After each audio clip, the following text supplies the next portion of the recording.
Welcome friends to a new value-added episode on Sutra. So we have with us Mr. Mukesh Sahai sir.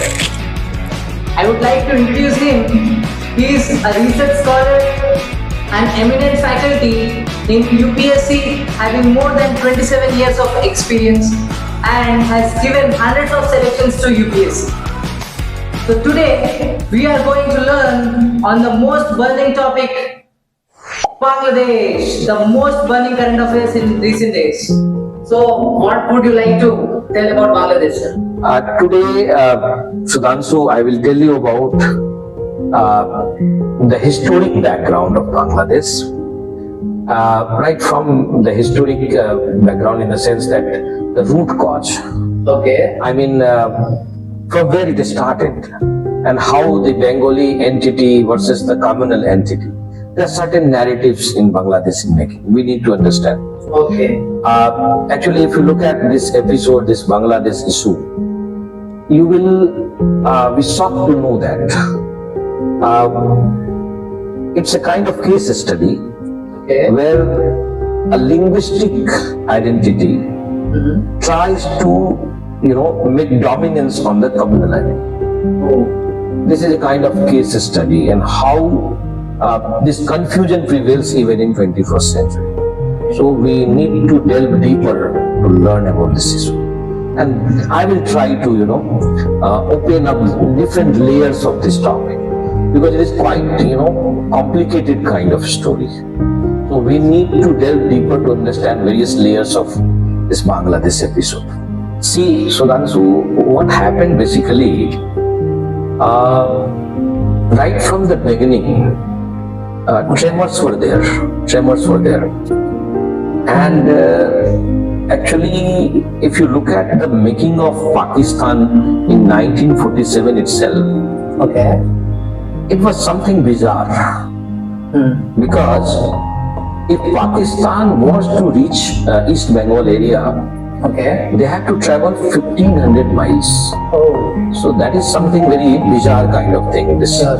This partition itself was something not kind of comfortable union with Pakistan. Okay. As you know that way back in 1905 when the first partition happened, it created a kind of unrest in entire Bengal region. Okay. And if you look at the Bengali sentiment, they overtake the religious identity. Bengalis have their distinct entity, and that is above any communal identity as well. Oh. They may be a Muslim Bengali or Hindu Bengali. They are least communal in Bengal. Secondly, they respect, they have the same food habit. Actually, they are basically linguistic entity. Okay. Right. That actually first it came into the light during the partition itself. Okay. I remember one occasion when Jinnah Sahab was addressing Dhaka University, 1947, and he was opposed by the students because when he proposed that Urdu will be the national language. Oh. That was totally unacceptable to these Bengalis. They said no. Okay. We will not accept At any cost. At any cost. 1948 they declared Urdu as the national language and it was opposed vehemently across time. Okay. Because they were not at all ready to accept Urdu. And finally government had to give back. Government had to give in on this issue. Now what was happening, a kind of isolation was breeded there. It was germinating there. What kind of isolation? That people are thinking that 56+% population stays in eastern part of Pakistan. And you will be astonished to know that it was not known as East Pakistan. First it got the name in 1955. It was not at all named as, East Pakistan, because in 1954, when the elections happened for entire nation, one surprising thing happened. There was a party called Awami League by Mujib formed by Awami League. Awami. Yes. Yeah. And there was a Krisak Samik Dal. They formed an alliance, and they got more than 80% seats of that election. So they became the, son of the soil kind of people. They became very, very dominant. And that is why when the government first formed, 1954, Mujibur Rahman became one of the young agriculture minister. Mujibur Rahman. Mujibur Rahman. And Mujib was the, son of the soil of Bengal. Yeah. He actually, Bengali identity dominated in his mind, in his entire imagination. And to son to Mujib, they renamed it in 1955 as East Pakistan. It was never called as East Pakistan. Okay.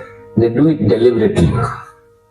And then there were some issues which were not addressed properly there. One issue was that in Pakistani army, deliberately they had appointed only 5% Bengali.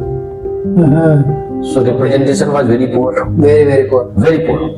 Secondly, 3 times of the GDP was spent on the West Pakistani people.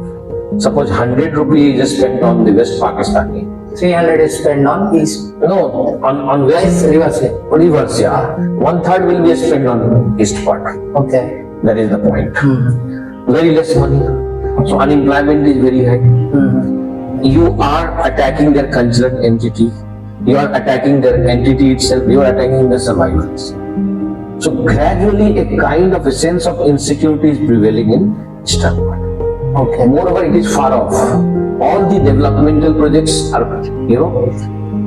established in Islamabad and Karachi and nearby area, right, Lahore. Not a single development project will come to Bangladesh. No employment, nothing, right. So largely these people depend on agriculture. And actually what happened, there was a very famous flood, storm which came in 1970, and that was the game changer basically, Bola flood. Okay. And that was the game changer because no relief came from West Pakistan. And you will be shocked to know that how it all had started. Basically in 1956, Mujib asked, sir, for Bangladesh you should do something. H.S. Sohrawardy became the, Prime Minister, and then again, actually what happened in 1956, they declared Pakistan as the religious Islamic state. Okay. Jinnah had founded a secular Pakistan. Suddenly in 1956, military regime came and that declared Pakistan as the Islamic state. Islamic state. That was something not acceptable by these Bengalis. East Pakistan. Yeah, they started talking about autonomy. Autonomy. Some kind of autonomy should be given to Bengali people. Yeah.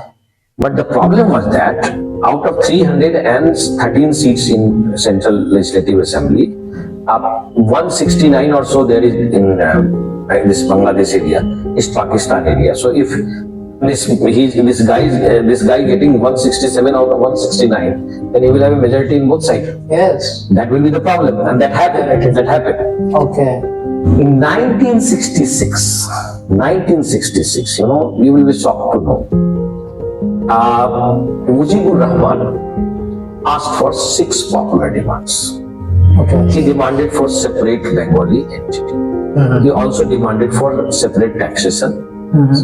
Tax share also. Okay. He demanded for separate paramilitary also. Okay. He demanded for complete, representation and share of the economy and everything. Okay.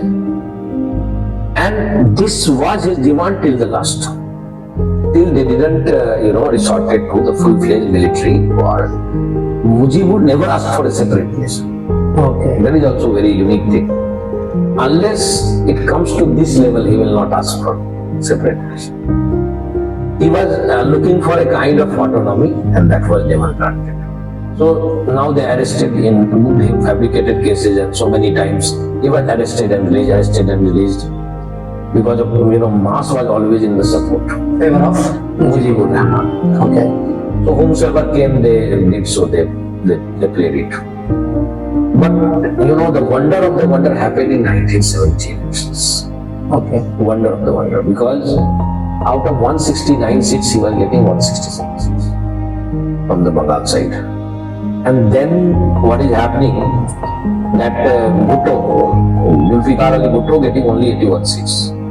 But they are not in a position to transfer the power. To Mujibur Rahman. Because now he is a legal winner of election. Yeah.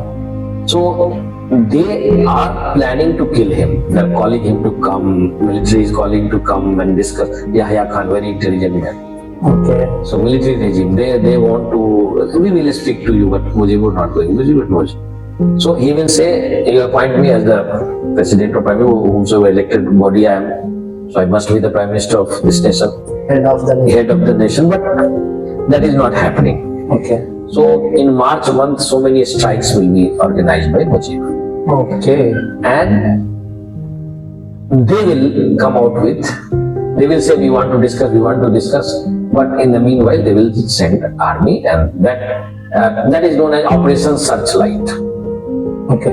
That they sent from 1971 March to December.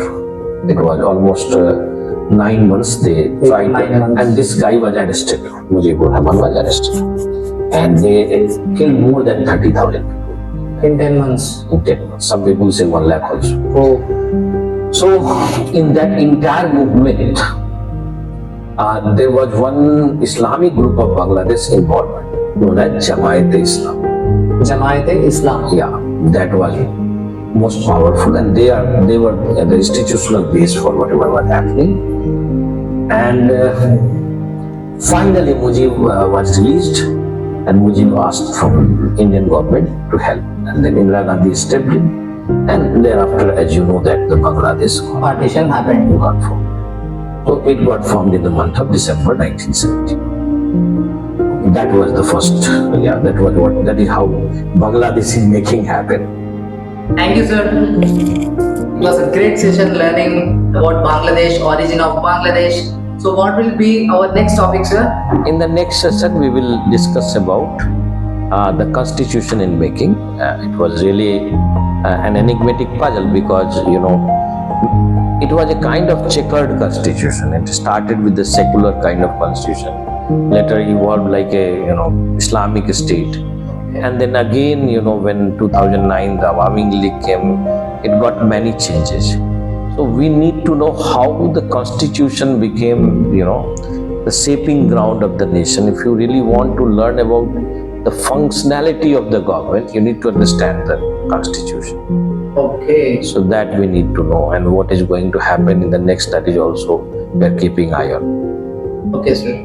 So as this session has been a great session with you, sir, we hope the next session will be a very, very, very, very mind-blowing session on constitution, origin of the constitution of Bangladesh. I too hope so. Thank you, sir.